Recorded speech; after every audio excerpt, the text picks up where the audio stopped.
আসসালামু আলাইকুম রহমতুল্লাহি ওয়া বারাকাতুহু। জুম্মা মুবারক, আজ পবিত্র জুম্মা মুবারক।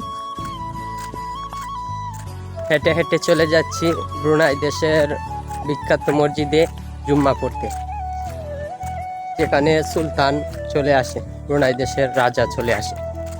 এ দেশের রাজার সঙ্গে আজকে হাত মিলাবো, দেখবো সুলতান কেমন দেখতে, কেমন শুনতে।